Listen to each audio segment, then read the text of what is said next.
Illinois, overlooking the beautiful Lake Michigan, as we are now. I'm Dennis Kennedy. I'm actually chair of the board of the ABA's Legal Technology Resource Center, a former board member for TechShow, and this is an exciting broadcast because, as we talked in the earlier shows, this has been a 10-year dream for Adriana Linares, and unfortunately she's not here, so in her place we have Tom Mighell. Hi, I'm Tom Mighell. I am the co-host with Dennis of the Kennedy Mighell Report. I was chair of ABA TechShow 2008. I was chair of the ABA's Law Practice Division in 2011, and I'm thrilled to be here for this last episode. And let's turn it over to our guest, Nicole Bradick. Hi, I'm Nicole Bradick. I'm Chief Strategy Officer at CureLegal. We are a nationwide legal innovation consultancy. We work with law firms to build better, design better business models and to better use technology in their firms.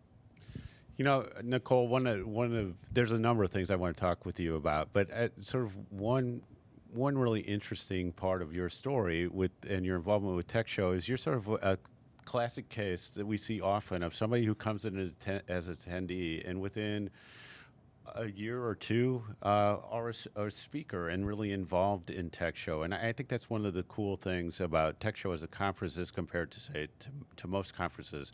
You would talk about how you first came to TechShow and then the path that led you to actually speaking at TechShow this year. Sure. So this is my third year at TechShow. I've been here twice as an attendee, and this is my first year as a speaker.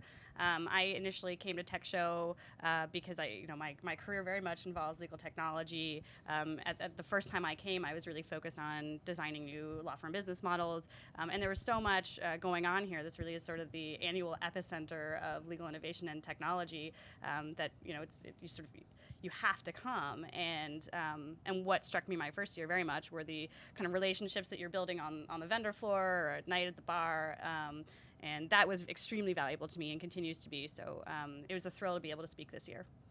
Then did you, in your first couple of years, did you do Taste of TechShow and some of the other social opportunities that are sort of unique to TechShow? I did Taste of TechShow. My business partner, Chad Burton, has spoken at TechShow many, many years, so he's often been a host of Taste of TechShow. So last year I went with him to that. So yes, I was engaged in some of the things that go on, and the Clio party is always a highlight for me. What do you think? I like to ask this question to people who've been coming for a couple of years, and now that you're a speaker, I think that you have a slightly different viewpoint in this. What, to the person who's watching, to the person who's never been to TechShow before, what's the value? What's the impetus for the average person, the average lawyer, to come to TechShow? What's the value proposition for them? Yeah, and I think the value is really different for depending on who you are, where your comfort level is with technology. I mean, there's all these talks for like really basic stuff for people who really are just trying to wrap their brains around what's happening with legal technology today and what they need to bring back to their firms. So I think it's valuable for people who are just sort of trying to figure these things out to like get that practical knowledge they need. But then for people who are sort of veterans at this, there's a lot of high-level programming too on sort of more forward-looking innovation and the future of the profession that I think is really valuable. But for me, the principal value are the relationships that you build here and the ideas that get batted around, in the lobby over a beer. I think that it really is the most value that I get out of it. Yeah, I think this conference more than any other, and Tom and I have been here a long time, is that the value is the sessions are great, but it's all the conversations that happen outside of it, and then it's so interesting because you're finding like-minded people in a good way, and so something that might start out as like the basic OneNote session may turn into like sometime later as it incubates this discussion of like how does the whole practice of law change. And I think that some of the sessions you spoke on address some of the ways that the legal business model is changing. So do you want to talk a little bit about the sessions you did here first, and then I know that you did some other speaking here while you were at TechShow. Yeah, so the only TechShow presentation I did was on lawyers as entrepreneurs. So we were focused on ways that lawyers can be entrepreneurial both within the practice of law and how to identify legal industry problems, both lawyer problems and client problems, how to sort of create the solutions and then step out of the practice of law to sort of launch solutions that would help move the industry forward.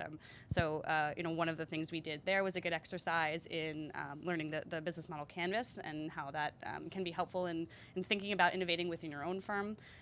So that was fun. We handed out some little sample canvases for everybody to kind of help give them a tool to really think differently about their practice and how they can do things differently. And then I did a talk there's a Chicago Legal Innovation and Technology Meetup that is really active here. It's run by Dan Linna from Michigan State University. And a couple of other folks. And I did a talk there on the Freemium Law Firm model. So that was a fun one.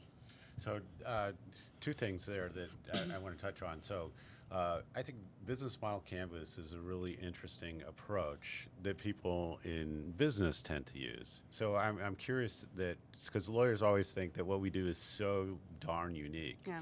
So what was the response that you saw when you presented what's more traditional business innovation model to a group of lawyers? How did they receive that? Yeah, I think there was a lot of confusion on how to use the tool and how it could be helpful.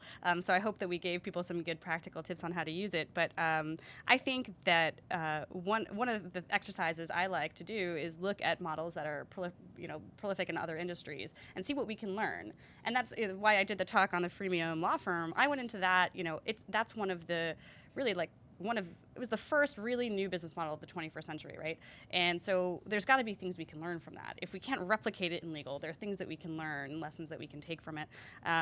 So I think there's value in thinking about business models in other industries and thinking about how we can apply that to legal, because we know we have to think differently about the provision of legal services. Both and other industries have been figuring out solutions to problems that we're facing for a long time. So I think it makes a lot of sense to look at other industries.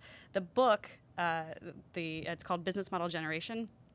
It's a fantastic book that sort of guides you through how to use the business model canvas. I recommend that in part because a large part of that book is looking at business models from other industries, and it gets ideas flowing, right? And we're not going to change anything unless we get ideas flowing and start thinking differently. So I highly recommend it. So let me ask, when you start talking about the freemium model, I'm familiar with freemium with technology, but describe for people who might not know, including me, what you think of, maybe your elevator pitch on what the freemium law firm entails. Well, I don't know. So I mean, you're exploring the concept. I was exploring the concept, and I went in. I chose that topic having no thesis, right? I wanted to see what we could learn. So I actually threw it in the business model canvas. I wanted to see, if we moved some things around, how we could do this. It's tricky because, right, when it's used in the SaaS context, you have one cost: platform management, platform marketing, right? If we're doing a law firm, the free part needs to be a digital product, right? Because we know that, for the marginal production cost has to be close to zero for it to work. So it needs to be a digital product. You can't say, I'm going to give mostly free my time. That's not going to work. But then you have to layer a service business on top of it. So it's tricky. Right. So where I ended up, and when you think about freemium, it's a very socialist concept, right? It's a very small group of people are subsidizing free for a lot of people. And I just kept going to A to J, right? There's an access to justice component here. If we have a lot of people who are paying for high value legal services through the law firm, and they can subsidize free services for even some digital product that's helpful for the masses. For moderate income. I think it's really interesting, and I think it's a tricky business model because freemium relies on converting some of the free users to premium. Not many, 3%, 4%, 5%. But if you have guys using the free because they can't afford legal services, you might have a conversion problem, right? But I do think that I think there's an opportunity for a really strong brand. And I think there's an opportunity for I use the example of Tom's, right? People like to buy Tom's shoes because you buy one and somebody gets a pair of shoes. And I love the concept of a law firm that just builds this really strong brand of come do your services here and you will be helping that's awesome. regular people afford or access to free legal services. I think there's an opportunity for a really strong brand. So it's not going to look anything like SaaS. Like it's not No. going to look anything like it. So, I mean, that's where I ended up. I think it can work. I think there's some tricky parts. You got to have a really low cost efficient operation. We're at the high end, we're commanding some decent margins that we can. I think that this can work. I mean, they're not SaaS style margins, but they're in the service industry. We command some pretty high margins on the high value work. So I think it's possible. Yeah, and I think for me on the freemium side, I always looked at blogging itself and then the open source model where you say, I'm giving away a core of something highly valuable, usually content, Yep. and I'm monetizing around it. So, and if that works, I mean, in sort of music industry, you see that too. We, we give away CDs Yep. and then we make money off of concerts, Right. or the flip of that. Same sort of thing. And so if I'm able to do something where I'm giving away the free services and I'm able to make money off selling T-shirts, then I look at the whole Yeah. model. Yeah, free is extraordinarily powerful. Like, the psychology of free is really interesting, and I think this pie in the sky concept of this massive freemium law firm, like that may never happen. I mean, in part because if it's an actual law firm, we have issues. If you need to achieve that level of scale, you have problems. If you're a law firm without any VC or capital injection, but. I think we can still learn from free as a marketing tool, right? I mean, we see it all the time. A lot of people are we have Goodwin Procter's Founders Workbench, for example. That was one of the examples I use. They have this website where you can do like term sheet generators and automated contracts. They're giving that away as a marketing tool because free is very powerful. So I don't think my concept of like a true freemium model probably it's a pretty grand idea, but I think we can still take some components. And I think, information, wants to be free, right? So, the idea of blogging and getting your content, your information out there for free is a great lesson to learn. Yeah, I mean, it's sort of information products, and you could see even, I think it changes some of the notion of pro bono as well, potentially, because you'd say, if we do something and what we do with our time is we turn it into forms, information product, make that available for free to the public or to the underserved. It's not the traditional approach. Maybe you don't get the same credit for it in the traditional sense, but you actually serve a bigger population.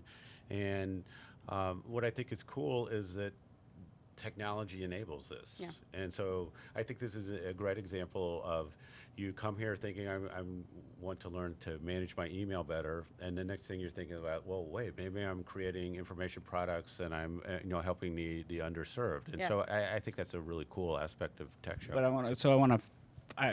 there wasn't really a question there, so I'm going to follow up with a question and say that when you describe, and one of your other session is about the entrepreneurial lawyer. Yeah. In my experience, many lawyers do not have that quality or capability or desire or intention in them. And so when I hear Dennis say that, it takes, I think, an entrepreneurial spirit to get to that point. Yeah. When you gave that presentation, kind of what is your advice for lawyers who may not find that comes natural, despite looking at the business model canvas and things like that? What are some other things that lawyers can do to break out of the mold or become better at being an entrepreneur? I think one thing that's important to know is lawyers don't have to be entrepreneurs, right? Like, you can run a business and serve clients and have a perfectly happy life. I think we put a lot of weight on being entrepreneurial, but it does not come naturally to everyone, right? It requires some hustle, right? It requires this desire for growth and changing and solving problems. I mean, lawyers, we're naturally problem solvers, but we're in a very specific, subject matter, resolution of problems. So I don't think everyone has to be entrepreneurial to run a good business or a good small business. But I do think that a change of perspective can often help improve client service. So I think that if a firm wants to grow and flourish, entrepreneurialism is essential because you have to solve your clients' problems in different ways. What we know is that what we've been doing for so long is really no longer working, or is working in a flawed manner. I think that I kind of answered your question. Well, you did. I mean, I think part of when I think of an entrepreneur, and maybe I'm cynical about this, is that I see entrepreneurs as people who like to move from project to project and thing to thing and never light in one place for very long. They like to adopt, but I see it being different for lawyers, that an entrepreneurial lawyer is going to move from thing to thing within the practice of law that's going to help them out. And I think that's kind of why where I think that you don't have to be that entrepreneur. It's just, you don't have to have that natural spirit in you. You may have to have the hustle, which lawyers I don't think have any lack of for the most part, but it's that willingness to move, to try new things that would help improve the practice. It really is about continuous improvement, right? Never getting complacent and never just saying, okay, what I'm doing is working, so I'm not going to fix it. You know, if it ain't broke, don't fix it. I think you have to keep going to your clients saying, how am I doing? How can I do things differently? Am I actually really solving your problems and helping you and doing it in a cost-effective way? So you got to listen to your clients and you got to continuously improve.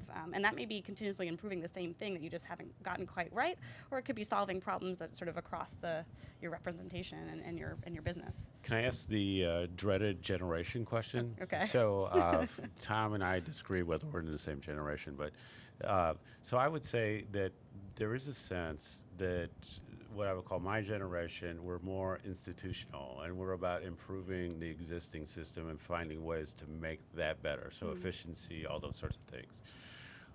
There's a younger generation that's definitely more entrepreneurial, that sees new business models. What you and Chad have done is, to me, a totally new business model, a different approach. Do you think it's that changing of the generation that will also have a big impact on the way that law is delivered, possibly with more of that customer focus? I think you might be right. I mean, I think that's correct, and I think it has to do with your life experiences that you're bringing to it, right? And I think that older generations were in their lives and day-to-day lives subject to products that had very limited business models. I think there's in like across industry, there's been an explosion in different ways of thinking about business models, in part because of the internet, right? And digital products are just treated so differently, and new models are coming up all the time. So we're exposed to from our whole lives have been exposed to a variety of different ways of delivering services and using products. And so I think that you bring that experience when you're thinking about what you're doing on a day-to-day professionally, and I do think there's something to that for sure. And I think that's exactly the reason I keep coming back to Tech Show, is it starts to be about tech, and I get into conversation like this, and I go, this is fun, this is what I really want to think about. So Nicole, thank you. It is fun. Thank you very much. Tom, you're awesome. And with that, we'll close out the last episode of the 2016 version of Tech Show today. A big thank you to Adriana Linares for putting this idea together and working on it for 10 years and bringing it into fruition. And I miss her sitting here, but Tom, I'm used to having beside me, so I'm glad he stepped in. I'll step in. So thank you, everyone, and we'll see you next year, if not sooner.